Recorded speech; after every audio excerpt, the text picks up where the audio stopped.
السلام عليكم ورحمة الله وبركاته. فيديو جديد وهنشتغل مع بعض ان شاء الله مفرش دائري جديد. المفرش سهل وبسيط جدا، بيتكون كله من غرزة العمود بلفة وسلاسل. هشتغل المفرش معاكم بخيط مدام قطن او مدام تريكو، اهو ده شكل الخيط من قريب. الشلة دي 100 جرام، 280 متر. نسبة القطن فيها عالية، بتوصل ل 49% قطن و51% اكليريك. الخيط خيط تركي، والشلة جايالي من جروب اوركيد جالوري شيماء السويفي. هشتغل الخيط ده بإبرة مقاس 4. هنبدأ مع بعض، وأول حاجة هنعملها الدايرة السحرية. البنات اللي مش بتعرف تشتغل الدايرة السحرية ممكن تشتغلي 5 أو 6 سلاسل وتقفليهم على بعض بمنزلقة. معايا طرف الخيط، هلف مرة على صباعي كده، وهلف لفة كمان. هشيل الدايرة بالشكل ده، هدخل جوه الدايرة اللي أنا كونتها وهقفل بسلسلة. بصوا كده الدايرة اتكونت معايا. بعد كده هشتغل 4 سلاسل. السلسلة اللي انا قفلت بيها هحسبها 2 3 كده 4 سلاسل بداية الشغل بتاعنا. وهشتغل جوه الدايرة 11 عمود بلفة، بين كل عمود والتاني هاخد سلسلة. ده 4 سلاسل، 3 ارتفاع، والسلسلة اللي بين العواميد. هلف الخيط مرة وهاجي جوه الدايرة وهشتغل عمود بلفة. ده السطر الاول. بعد العمود هاخد سلسلة، عمود بلفة، وبعدين سلسلة، وهكمل لحد عدد العواميد ما يوصل معايا ل 11 عمود. اشتغلت جوه الدايرة 11 عمود. بعد العمود الاخير اخدت سلسلة، وهقفل السطر بتاعي في السلاسل اللي هتقابلني. معايا 4 سلاسل، هعد سلسلة 2 وهاجي في السلسلة التالتة وهقفل السطر بتاعي بمنزلقة. ندخل تحت حلقتين كده ونسحب منزلقة ونقفل السطر. تمام، اهي الدايره معايا. هاجي من الظهر وهلمها خيط البدايه اهو، هسحب الخيط بتاعي والم الدايره على بعض. بصوا انا لميتها للاخر اهو بالشكل ده. خلاص ده السطر الاول بيتكون من 11 عمود جوه الدايره السحريه، بين كل عمود واللي بعده باخد سلسله. السطر التاني هبداه بارتفاع 3 سلاسل، وهاجي في نفس المكان اللي انا قفلت فيه اللي هو السلسله التالتة وهشتغل عمود بلفه. وطبعا الارتفاعات هنا بحسبها من العدد بتاع العواميد بتاعي، يعني ده يعتبر تاني عمود، ارتفاع وعمود في نفس المكان. بعد كده 2 سلسله. العمود اللي بعده هشتغل فيه تزايد، يعني عمودين في نفس المكان. 2 سلسلة. العمود اللي بعده تزايد، عمودين في نفس المكان لآخر السطر. وصلت لنهاية السطر التاني، 2 عمود في نفس المكان وبعدهم 2 سلسلة. هاجي في الارتفاع في السلسلة التالتة وهقفل السطر بمنزلقة بالشكل ده. بعد كده ارتفاع 3 سلاسل وهبدأ السطر الثالث. الارتفاع بحسبه اول عمود، هلف الخيط وفي نفس المكان هشتغل العمود الثاني، يعني تزايد في اول غرزة. العمود اللي بعد كده اللي جنبه على طول هلف الخيط وهشتغل في عمود واحد بلفة. بعد كده 2 سلسلة، هروح على المكان اللي بعده او العمودين اللي جنب بعض دول، هشتغل في اول عمود تزايد، 2 عمود في نفس المكان. العمود التاني هشتغل فيه عمود واحد بس، وبعدين 2 سلسلة. المكان اللي بعد كده اول عمود هيقابلني في الاتنين دول هشتغل فيه 2 عمود، يعني بنشتغل تزايد في العمود الاول بس. ده السطر الثالث.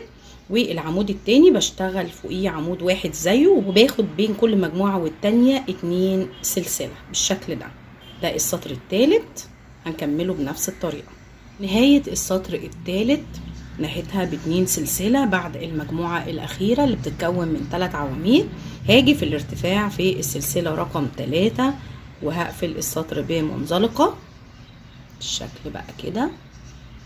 السطر الرابع هبدأه بارتفاع 3 سلاسل تزايد دايما لحد السطر رقم 13. التزايد دايما بيكون في العمود الاول بس. بعد كده العواميد اللي باقي المجموعة بشتغل فوقيها عواميد زيها نفس العدد، يعني العمود فوقيه عمود واحد، لكن اول عمود في المجموعة دايما هو اللي بيكون فيه تزايد. ارتفاع بحسبه عمود، وفي نفس المكان بشتغل العمود التاني اللي هو التزايد، وبعدين العمود اللي بعده فوقيه عمود واحد، العمود التالت فوقيه عمود واحد. كده المجموعة وصلت لأربع عواميد. بعد كده باخد 3 سلاسل.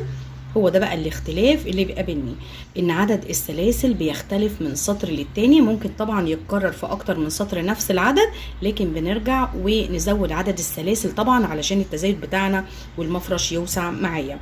بلف الخيط وباجي على العمود الاول في المجموعة، تزايد يعني عمودين في نفس المكان كده، العمود اللي بعده عمود واحد، والعمود الثالث عمود واحد فوقيه بالشكل ده.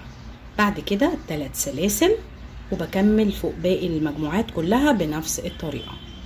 وصلت لنهاية السطر الرابع، واشتغلت بعد اخر مجموعة 3 سلاسل. هنقفل السطر في السلسلة الثالثة من الارتفاع اللي هيقابلنا على طول. السلسلة الثالثة هدخل جواها وهقفل السطر بمنزلقة بالشكل ده. بعد كده هنبدأ السطر الخامس بارتفاع 3 سلاسل في نفس المكان، هنشتغل التزايد بتاعنا، وكل عمود بعد كده هيقابلنا هنشتغل فوقيه عمود واحد بس. 1 2 3. المجموعة وصلت معايا ل5 عمود. هو كل رقم سطر بيكون نفس عدد العواميد، يعني السطر الخامس المجموعة بتقفل على 5 عواميد، السطر السادس المجموعة بتقفل على 6، السطر السابع بتقفل على 7، وهكذا، لان احنا بنعمل تزايد في اول غرزة بس. خلاص، اول غرزة فيها 2 اهو الارتفاع وعمود، وبقية الغرز فيها عمود واحد بس. بعد كده السطر الخامس عدد السلاسل بيكون 3، وبعد كده العمود الاول اللي هيقابلني في المجموعة اللي جاية فيه 2 عمود، كل عمود بعد كده عمود واحد بس.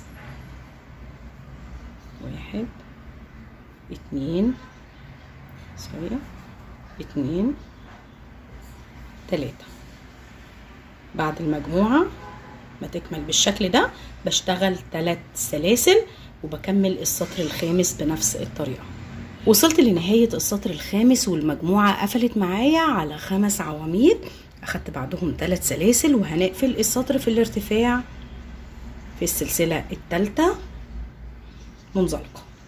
السطر السادس ارتفاع 3 سلاسل، هنلف الخيط في نفس المكان اللي فيه الارتفاع، هشتغل عمود التزايد بتاعي. بعد كده الاربع عواميد اللي هيقابلوني فوق كل عمود عمود واحد زيه. 1 2 3 4. بعد المجموعة هاخد 3 سلاسل وهنقل على المجموعة اللي بعد كده. اول عمود في المجموعة هشتغل فيه عمودين، يعني هشتغل فيه تزايد. بعد كده في 4 عواميد هشتغل فوق كل عمود عمود واحد زيه. 1 2 3 4. وبعد المجموعة بتاعتي قفلت معايا على 6 عمود بلفة، هشتغل 3 سلاسل. ده السطر السادس هكمله بنفس الطريقة. وصلت لنهاية السطر السادس، اخدت 3 سلاسل بعد المجموعة بتاعتي، وهنقفل السطر في السلسلة الثالثة من الارتفاع بمنزلقة. السطر السابع ارتفاع 3 سلاسل في نفس المكان، هشتغل عمود بلفة. ال5 عمود بعد كده اللي هيقابلوني فوق كل عمود هشتغل عمود واحد زيه.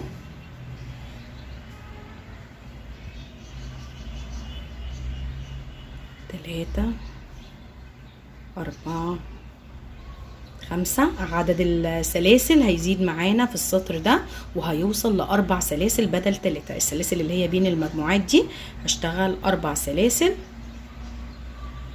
تمام. هلف الخيط. المجموعة اللي بعد كده العمود الاول تزايد، يعني عمودين في نفس المكان. كل عمود هيقابلني بعد كده فوقيه عمود واحد، 1 2 3 4 5، بعد كده 4 سلاسل، وهكرر المجموعات بنفس الطريقة دي. وصلت لنهاية السطر السابع. زي ما قلنا المجموعة بتقفل على نفس رقم السطر. السطر السابع المجموعة بتقفل على 7 عمود بلفة وبعدهم 4 سلاسل. دي نهاية السطر، هنقفله مع بعض. هنيجي في الارتفاع في السلسلة الثالثة وهنقفل السطر بتاعنا بمنزلقة. السطر الثامن بنفس الطريقة، ارتفاع 3 سلاسل في نفس المكان اللي قفلنا فيه. هنشتغل عمود كمان، ده التزايد بتاعنا. بعد كده كل عمود هيقابلني هشتغل فوقيه عمود زيه بالظبط. 1 2 3 4 5 6، وبعد كده هاخد في السطر ده كمان اللي هو السطر الثامن بين المجموعات 4 سلاسل زي السطر اللي قبله. هاجي على العمود اللي في المجموعة الثانية، اول عمود هشتغل فيه تزايد عمودين في نفس المكان. بعد كده كل عمود فوقيه عمود واحد زيه. 2 3 4 5 6، وفي نهاية المجموعة 4 سلاسل. ده السطر الثامن هكمله بنفس الطريقة. وصلت لنهاية السطر الثامن والمجموعة قفلت معايا على 8 عواميد بلفة. اخدت بعدهم 4 سلاسل. هنقفل السطر في السلسلة الثالثة من الارتفاع.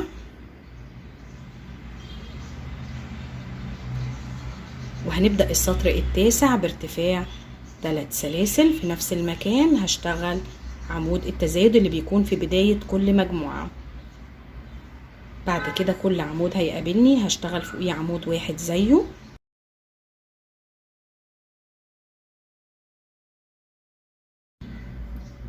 تمام. بعد المجموعة بتاعتي باخد 4 سلاسل، 3 4 4 سلاسل بعد المجموعة.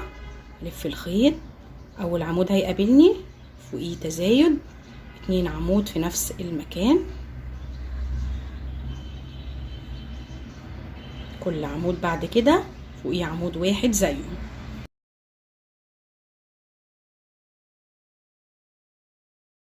بعد المجموعة 4 سلاسل، 3 4.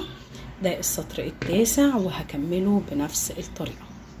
وصلت لنهاية السطر التاسع. المجموعة قفلت على 9 عمود بلفة. اخدت بعدهم 4 سلاسل وهنقفل السطر مع بعض.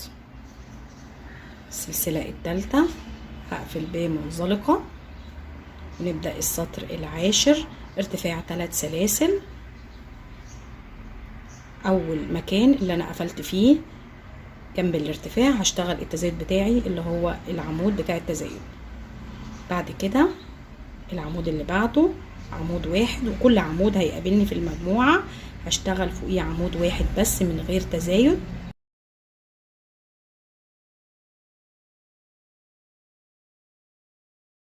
في السطر العاشر هنغير عدد السلاسل اللي بناخدها بين المجموعات. هنزود العدد سلسلة كمان، هيكون معايا 5 سلاسل بين كل مجموعة. 4 5 بالشكل ده. المجموعة اللي بعدها اول عمود تزايد عمودين في نفس المكان. كل عمود بعد كده هيقابلني بعد عمود التزايد هيكون في عمود واحد بس.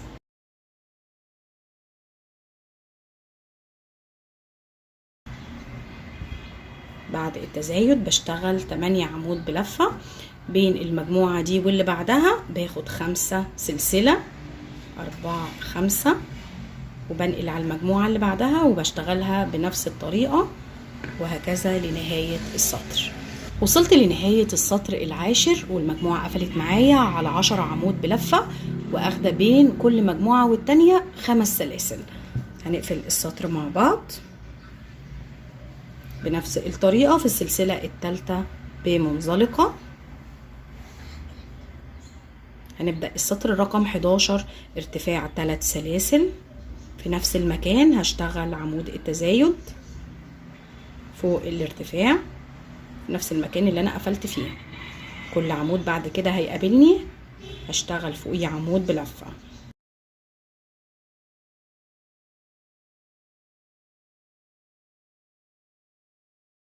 بعد المجموعة بتاعتي هاخد 5 سلاسل نفس العدد السلاسل في السطر اللي قبله.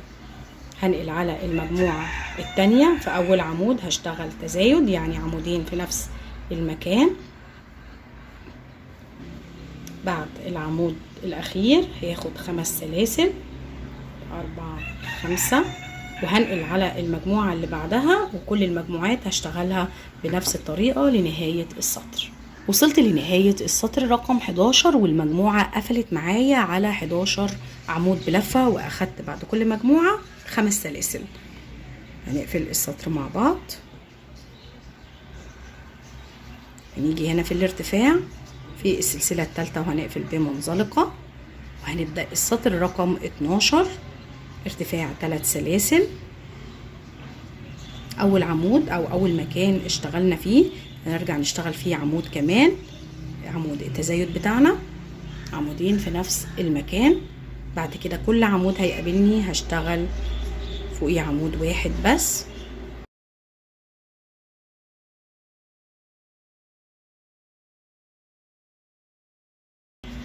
بعد كده هشتغل 5 سلاسل 4 5. بعد المجموعة الأولى هنقل على المجموعة التانية بنفس الطريقة. أول عمود فيه تزايد يعني عمودين في نفس المكان، وكل عمود بعد كده هيقابلني هشتغل فوقيه عمود واحد بس، وهاخد بعد المجموعة 5 سلاسل. ده السطر رقم 12. هكمله ونرجع نشوف السطر اللي بعد كده سوا. وصلت لنهاية السطر رقم 12. المجموعات قفلت معايا على 12 عمود بلفة، واخدت بعد المجموعة 5 سلاسل. هنقفل السطر في السلسلة الثالثة من الارتفاع، هنقفل بمنزلقة، وهناخد ارتفاع 3 سلاسل بداية السطر الرقم 13. السطر الرقم 13 هيكون مختلف شوية لان احنا مش هنشتغل فيه تزايد، احنا هنشتغل نفس عدد الاعمدة بالظبط. المجموعة بتاعتنا هيكون فيها 12 عمود مفيش اي تزايد. فوق كل عمود هنشتغل عمود زيه، بس عدد السلاسل بس اللي هيختلف، وهيزيد سلسلة وهيوصل معايا ل6 سلاسل. الارتفاع انا بحسبه عمود، العمود اللي بعده عمود. خلاص اهو بصوا مفيش تزايد في اول غرزة، لا نفس العدد بالظبط. العمود الثالث، العمود الرابع، الخامس، السادس، السابع، العمود رقم 8 9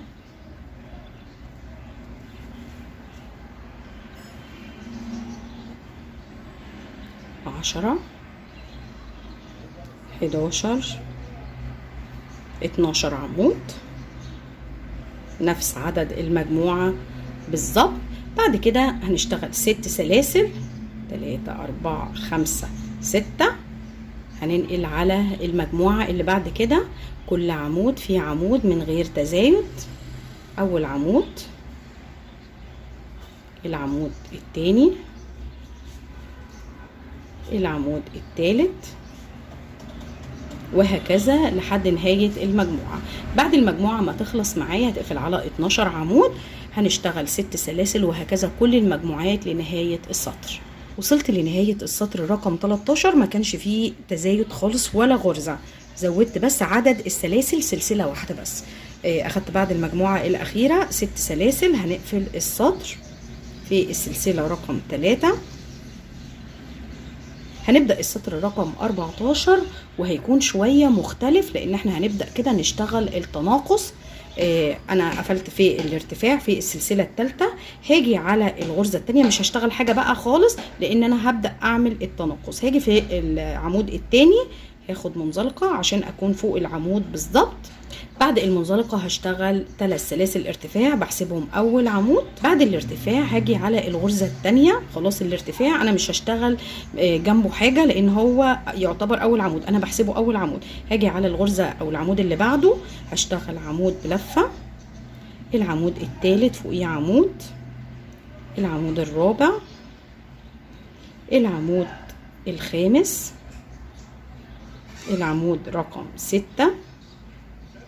العمود السابع، العمود الثامن،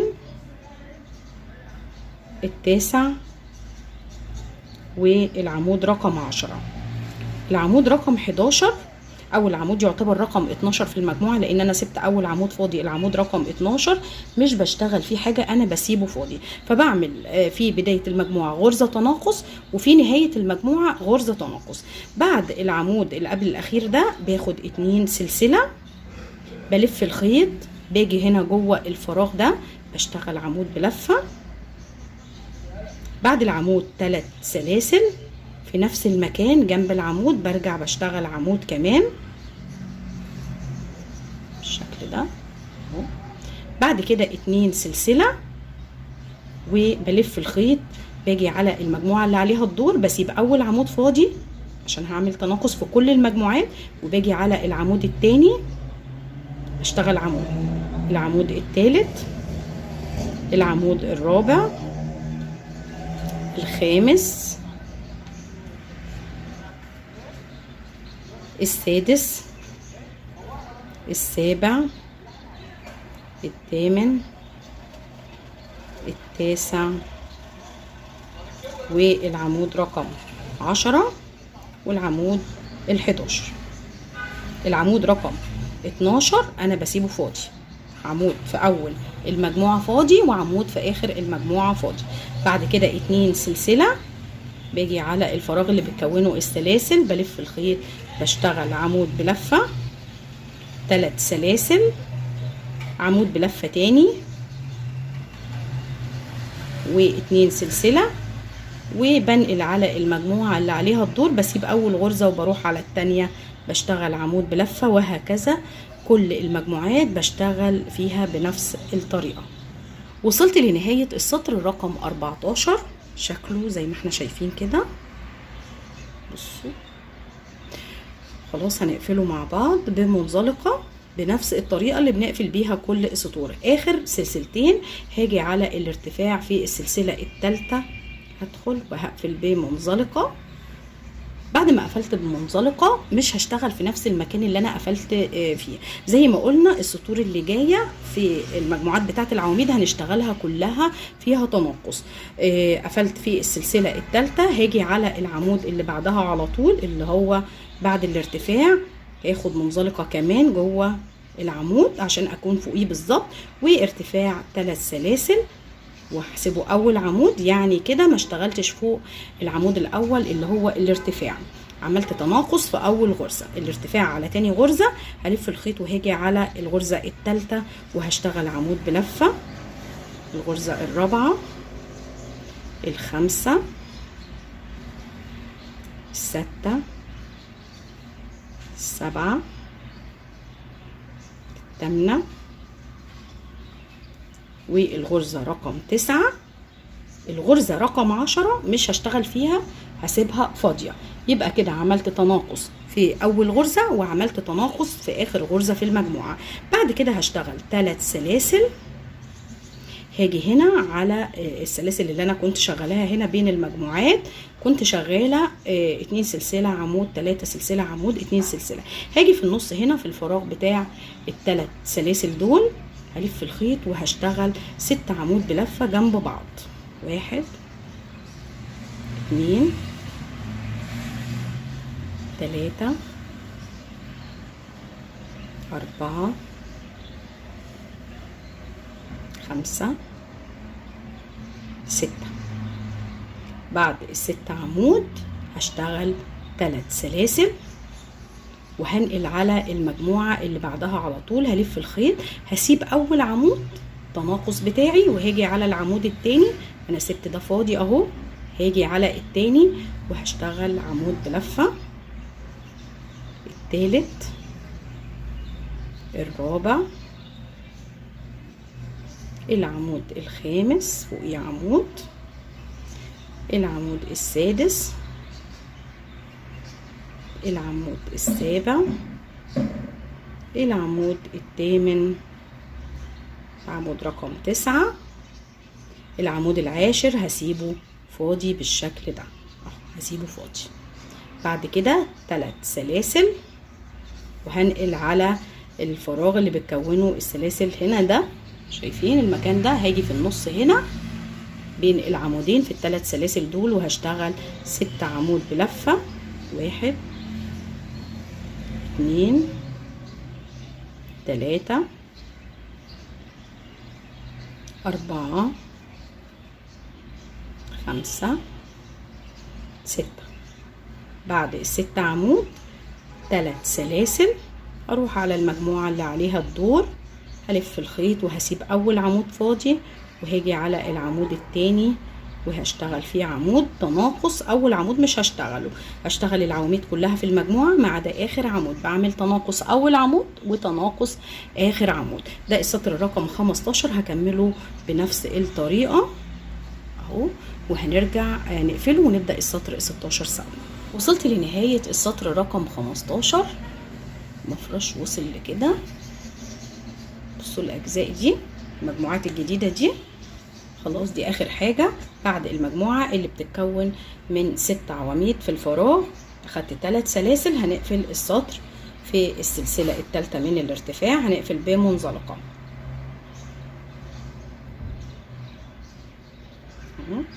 نسحب الخيط ونقفل بمنزلقة. الغرزة الثانية هناخد فيها منزلقة عشان نكون فوقيها، احنا لسه مكملين التناقص. هناخد ارتفاع 3 سلاسل بنحسبهم اول عمود، هلف الخيط وهاجي على الغرزة الثانية، هشتغل عمود، الغرزة الثالثة، الغرزة الرابعة، الغرزة الخامسة، والغرزة الستة. الغرزة رقم 7 هنسيبها فاضية زي ما احنا متعودين، غرزة فاضية في اول المجموعة وغرزة فاضية في اخر المجموعة. بعد كده 3 سلاسل، هنروح بقى على الفراغات دي. ال6 عواميد دول هنيجي في اول عمود هندخل فيه وهنشتغل عمود بلفة. بعد ال3 سلاسل هنلف الخيط وهندخل في اول عمود نشتغل عمود بلفة، 3 سلاسل في نفس المكان عمود بلفة بالشكل ده. بعد كده هناخد سلسلة واحدة بس في النص، هلف الخيط، هعدي العواميد كلهم وهاجي على اخر عمود، العمود رقم 6 هدخل فيه وهشتغل عمود، 3 سلاسل في نفس المكان هشتغل عمود كمان بالشكل ده. تمام. بعد كده هاخد 3 سلاسل وهنقل على المجموعة اللي بعد كده العواميد دي، هلف الخيط، هسيب اول عمود فاضي وهاجي على العمود التاني هشتغل فوقيه عمود بلفة، العمود التالت عمود بلفة، العمود الرابع، العمود الخامس، العمود السادس، السابع، العمود الاخير هسيبه فاضي تناقص بالشكل ده. بصوا كده. بعد كده هنكرر تاني 3 سلاسل، هنيجي على مجموعة العواميد اللي بتتكون من 6 عمود دي، هلف الخيط، في اول عمود هشتغل عمود بلفة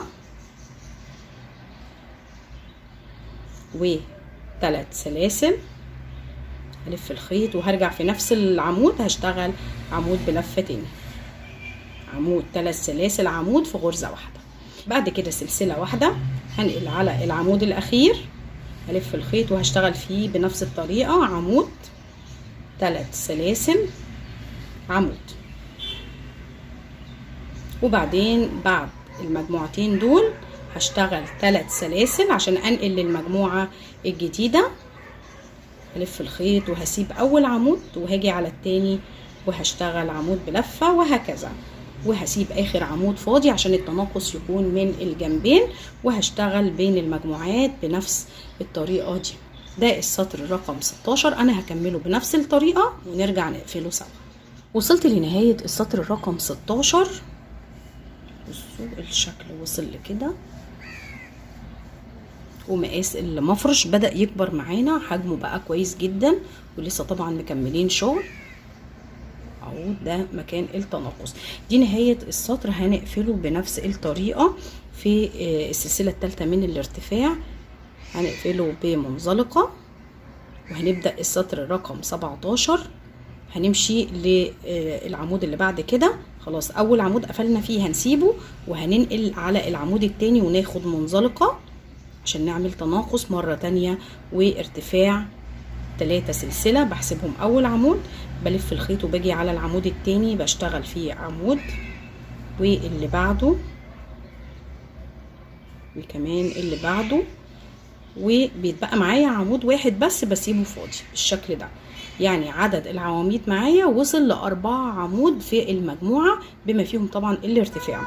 بعد كده بشتغل 2 سلسلة، بنقل بقى على المجموعة اللي انا بشتغلها في الفراغات دي، باجي على اول عمود. شايفين انا كنت هنا اخدت 3 سلاسل وعمود 3 سلاسل عمود، هاجي في العمود الاول اللي هو بعد ال3 سلاسل هلف الخيط بعد السلسلتين اللي انا اخدتهم، هدخل في العمود نفسه.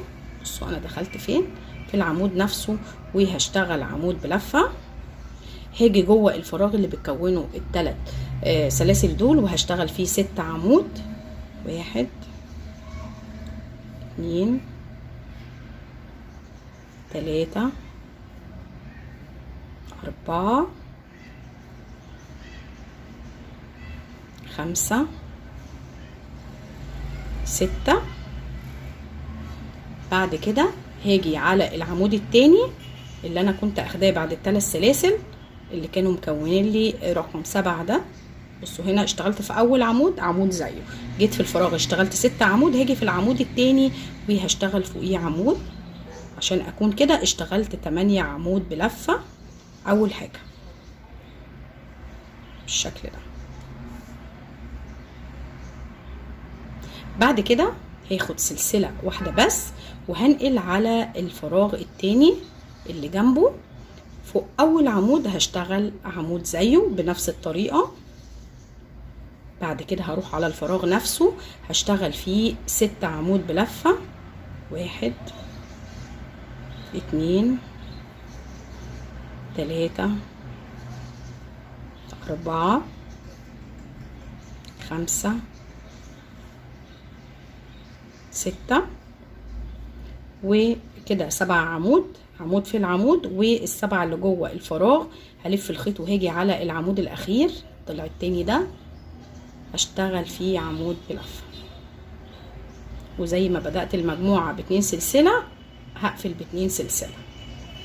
بصوا الشكل بقى كده، شايفين؟ بعد كده هنقل على المجموعة اللي بعد كده اللي بتتكون من العواميد هنا اللي انا بشتغل فيها التناقص. هلف الخيط وهسيب اول عمود فاضي وهاجي على العمود التاني هشتغل فوقيه عمود، العمود التالت الرابع والعمود رقم 5. العمود رقم 6 هسيبه فاضي عشان اكون اشتغلت التناقص بتاعي. بعد كده 2 سلسلة هيقابلني المجموعة اللي بعد كده هشتغلها بنفس الطريقة، اشتغل عمود فوق اول عمود و6 عمود في الفراغ وبعدين عمود فوق العمود التاني، هيكون مجموع العواميد هنا 8، هاخد سلسلة هنقل على الفراغ اللي بعد كده عمود فوق اول عمود وهنا 6 وعمود هنا، يبقى كده 8، هاخد 2 سلسلة وهنقل على المجموعة اللي بعد كده اشتغل فيها التناقص. ده السطر رقم 17، انا هكمله بنفس الطريقة وارجع لكم تاني. وصلت لنهاية السطر رقم 17، بصوا بقى بالشكل ده المجموعة بقت مجموعتين، تمام. دي اخر حاجة في السطر، وهنقفله زي ما احنا متعودين نقفل السطور بتاعتنا. بعد الاتنين سلسلة اللي انا خدتهم في نهاية السطر هقفل في السلسلة الثالثة بمنزلقة، وهبدأ السطر رقم 18. المكان اللي انا قفلت فيه مش هشتغل فيه تاني، انا هسيبه فاضي، وهاجي على الغرزة التانية وهاخد منزلقة علشان اكون فوقيها بالظبط. بعد كده 3 سلاسل بداية السطر وبحسبهم اول عمود، باجي على العمود التاني وبشتغل فيه عمود زيه. العمود الرابع وهو العمود الاخير في السطر بسيبه فاضي، لان انا مكمله في التناقص اول غرزه واخر غرزه بالشكل ده. يعني المجموعات بتاعتي قفلت هنا على غرزتين 2 بس. بعد كده 2 سلسله، شغلي كله بقى في المجموعات اللي كانت في الفراغات دي. بعد ال2 سلسله هلف الخيط، هاجي على اول عمود في ال8 اللي انا كنت شغلاهم هنا دول. اول عمود هشتغل فيه عمود 3 سلاسل في نفس المكان، هرجع وهشتغل عمود كمان. بعد كده 2 سلسلة، وهنقل على الغرزة او السلسلة اللي انا كنت اخداها بين ال8 عواميد دول وال8 دول. كنت اخده سلسلة في النص هنا بين المجموعتين، هشتغل جوه الفراغ نفسه عمود و3 سلاسل، وفي نفس المكان هرجع هشتغل عمود كمان. بعد كده 2 سلسلة، هروح على العمود الاخير المجموعة التانية ال8 عواميد دول، العمود الاخير خالص هشتغل فيه عمود 3 سلاسل، عمود في نفس المكان. كده انا عملت اساس ل3 مجموعات جديدة، او كونت 3 فراغات بالشكل ده. بصوا بالشكل ده. بعد كده 2 سلسلة، وهنقل على المجموعة اللي بعد كده اللي بتتكون من عواميد بس، فيها 4 عواميد. هسيب العمود الاول وهاجي على التاني هشتغل فيه عمود، العمود اللي بعده عمود، والعمود الاخير مش هشتغل فيه. كده معايا عمودين بس في المجموعة. 2 سلسلة، هنقل بقى على المجموعات بتاعه الفراغات دي اهي. هاجي على اول عمود خالص هشتغل فيه عمود 3 سلاسل وعمود في نفس المكان. 2 سلسلة، هروح على السلسلة اللي بين المجموعات هنا دي، بين ال8 دول وال8 دول، هشتغل في الفراغ عمود و3 سلاسل وعمود في نفس المكان. 2 سلسلة، هروح على اخر عمود خالص في المجموعات بتاعتي هشتغل فيه عمود و3 سلاسل، عمود في نفس المكان. وبعد العمود ده هاخد 2 سلسلة وهنقل على المجموعة اللي بعد كده اللي بتتكون من 4 عواميد، هعمل فيهم التناقص واوصلهم لعمودين 2 بس. ده السطر رقم 18. انا هكمله بنفس الطريقة وهنرجع نقفله ونبدأ السطر اللي بعد كده سوا. وصلت لنهاية السطر رقم 18. الشكل وصل لكده. بصوا المفرش كبر خلاص. السطر ده هنقفله اهي القفلة بتاعته بعد اخر 2 سلسلة اهو. 2 سلسلة قبل ما اقفله هاجي هنا على الارتفاع في السلسلة الثالثة، هدخل كده وهقفل السطر بتاعي بمنزلقة. هدخل تحت حلقتين وهقفل بمنزلقة. كده السطر خلص معايا. هاخد سلسلة للتثبيت وهفصل الخيط بتاعي عشان المرحلة اللي جاية هنشتغلها بطريقة مختلفة. هفصل على مسافة عشان بعد كده انضف بإبرة التنظيف. هسحب الخيط بتاعي كده. انا قفلت وقصيت الخيط كمان. هاجي هنا في نفس المكان اللي انا قفلت فيه، شايفين القفلة اهي والخيط اللي انا فصلته، وهمشي هنا لحد المنطقة دي. شايفين المنطقة دي اللي انا ماسكاها اهي، اللي هي عمود 3 سلاسل عمود. انا مشيت وعديت السلسلتين اللي هنا، العمود اللي هو التاني والسلسلتين، وصلت للمنطقة دي. باجي هنا في العمود الاول ده، باجي جوه العمود، بدخل اهو، بجيب طرف الخيط بتاعي اللي انا فصلته وبتنيه بالشكل ده، بسحبه من الغرزة بتاعتي. معايا الخيط القصير اهو عشان اخده معايا تحت الغرز وانا شغالة كده، وباخد ارتفاع 3 سلاسل، ارتفاع غرزة العمود بلفة. هلف الخيط بعد ما اشتغلت في العمود، هاجي جوه الفراغ نفسه وهشتغل 6 عمود بلفة. 1 2 3 4 5 6. بعد ال6 عمود باجي في العمود اللي هو الضلع التاني للفراغ بتاعي، اشتغلت عمود 6 عمود جوه الفراغ، وهاجي في الضلع التاني او العمود التاني وهشتغل جوه العمود نفسه عمود بلفه. كده معايا 8 عمود بلفه. عمود او يعتبر الارتفاع بحسبه اول عمود، 6 عمود وبعد كده عمود. شايفين؟ بعد كده باخد سلسله، بنقل على الفراغ اللي بعده اللي هو بنفس الشكل اللي هو عمود 3 سلاسل عمود.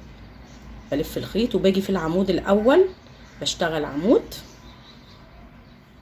جوه الفراغ، بشتغل ال6 عمود. 2 3 4 5 6. وبعدين العمود اللي هو الضلع التاني ده بلف الخيط وبشتغل فوق العمود عمود زيه. كده معايا 8 عمود بلفة. باخد بعديهم سلسلة واحدة وبنقل على الفراغ اللي بعد كده عمود 3 سلاسل عمود. بلف الخيط وباجي فوق العمود الاول بشتغل عمود جوه الفراغ، بشتغل 6 عمود بلفة. 1 2 3 4 5 6. وبعد كده بيقابلني الضلع التاني او العمود التاني بشتغل فوقيه عمود زيه. وكده المجموعة خلصت معايا بالشكل ده. شايفين؟ انا بقى مش هكمل شغل على دوران المفرش، لا انا هلف المفرش على الجنب التاني لان انا هشتغل كل جزء من ده رايح جاي. فانا هلف كده، مش هكمل الدوران بتاعي، هلف وهجيب المفرش على الظهر بالشكل ده. اول غرزة هدخل وهشتغل منزلقة، شغالة فوق العواميد بتاعتي. بعد كده منزلقة، هشتغل على كل العواميد اللي هتقابلني منزلقة كده. انا بمشي فوق المجموعة دي عشان اوصل للسلسلة اللي انا كنت شغالاها هنا. منزلقة، العمود الاخير هنا منزلقة، وجوه الفراغ نفسه منزلقة. انا شغالة على ظهر المفرش كده. بعد كده هاخد ارتفاع 3 سلاسل، ارتفاع غرزة العمود بلفة، وكمان هشتغل 3 سلاسل اللي هم بيكونوا لي الفراغ اللي هو هنا. هتشوفوا الشكل عامل ازاي. هرجع الف الخيط لفة واحدة وهنزل في نفس الفراغ وهشتغل عمود بلفة كده. بصوا شايفين المنظر، عشان بعد كده اشتغل في الفراغات دي. بعد كده بشتغل 3 سلاسل عشان انقل للفراغ اللي بعده اللي هو ده. هتخطى ال8 عمود دول وهاجي على الفراغ اللي بعده ده، هلف الخيط وهدخل جواه وهشتغل عمود و3 سلاسل في نفس المكان. هرجع وهشتغل عمود كمان. شايفين المنظر اهو. بعد كده هاخد ارتفاع 3 سلاسل وهلف المفرش تاني على العدلة بتاعته او البش بتاعه كده. اشتغلت ارتفاع 3 سلاسل بحسبهم اول عمود فوق العمود ده. باجي جوه الفراغ ده، شايفين الفراغات اللي بتكونها العمود 3 سلاسل عمود، بشتغل جواه 6 عواميد بلفة. 2 3 4 5 والعمود رقم 6 وبعد كده الضلع التاني او العمود التاني اللي بيكون الفراغ هنا بشتغل فوقيه عمود بلفة، وبعد كده سلسلة واحدة وبنقل على الفراغ ده. شايفين الفراغ ده اللي انا كنت اخدت ارتفاع 3 سلاسل و3 سلاسل بعديه اهو نفس الشكل. بلف الخيط وباجي فوق العمود بشتغل عمود بلفة، جوه الفراغ بشتغل 6 عمود، 1 2 3 4 5 6. وبعد كده معايا الارتفاع هنا بعد من تحت سلسلة اهي، سلسلة 2 وباجي في السلسلة التالتة بدخل وبشتغل بلف الخيط طبعا وبشتغل عمود بلفة جوه السلسلة التالتة من الارتفاع عشان يبقى معايا 8 عمود بلفة. بصوا الشكل بقى عامل ازاي كده. بعد كده بلف المفرش تاني على الظهر تمام، وبشتغل فوق الغرز العواميد اللي هتقابلني منزلقة كده. كل غرزة هتقابلني هشتغل فيها منزلقة لحد ما اوصل للفراغ اللي بتكونه السلسلة دي كده تمام. الغرزة الأخيرة بعد كده وصلت للفراغ باخد جواه منزلقة وبرتفع 3 سلاسل وبعدين 3 سلاسل كمان كده 6 سلاسل معايا. بلف الخيط وباجي جوه نفس الفراغ وبشتغل عمود بلفة عشان يكون لي الفراغ الأخير ده. بعد كده باخد ارتفاع 3 سلاسل وبلف الشغل على العدلة تاني. انا كده بشتغل رايح جاي. الارتفاع ال3 سلاسل دول بحسبهم اول عمود فوق اول عمود هنا كده. بعد كده باجي في الفراغ هنا بشتغل 6 عمود بلفة، 1 2 3 4 5 6. والعمود الاخير بعد من تحت سلسلة 2 وباجي في السلسلة التالتة بلف الخيط وبشتغل فيها عمود بلفة عشان يكون العمود رقم 8 بالشكل ده. باخد غرزة للتثبيت وبفصل الخيط بتاعي على مسافة عشان ابقى انضفه كده. اسحبيه وثبتي. شايفين الشكل وصل لايه؟ كل المجموعات بعد كده اللي هتقابلني هنا في الاجزاء دي هشتغلها بنفس الطريقة. اوصل الخيط وهشتغل في المجموعات دي كل مجموعة هشتغل فيها 8 عواميد وبعد كده هرجع وهشتغل رايح جاي بنفس الطريقة اللي شفناها في المجموعة دي. وهخلي كل المفرش المجموعات تكون بارزة عن دوران المفرش كده. هشتغل 10 مجموعات كمان عشان يكون عدد المجموعات بتاعتي اللي هي بالشكل ده 11 مجموعة. وهنرجع نشوف الشكل النهائي للمفرش ونقول كل التفاصيل الخاصة بيه. ده الشكل النهائي للمفرش. بصوا شكله بقى جميل جدا ازاي. المقاس بتاعه وصل ل57 سنتي. بتقيسيه من اول مكان لاخر مكان 57. اخد كميه خيط من خيط مدام تريكو عدد الامتار بتاعته 280 متر الخيط. اخد منهم الشله 100 جرام، اخد 90 جرام بالظبط. اتبقى من الشله حاجات بسيطه جدا تمام.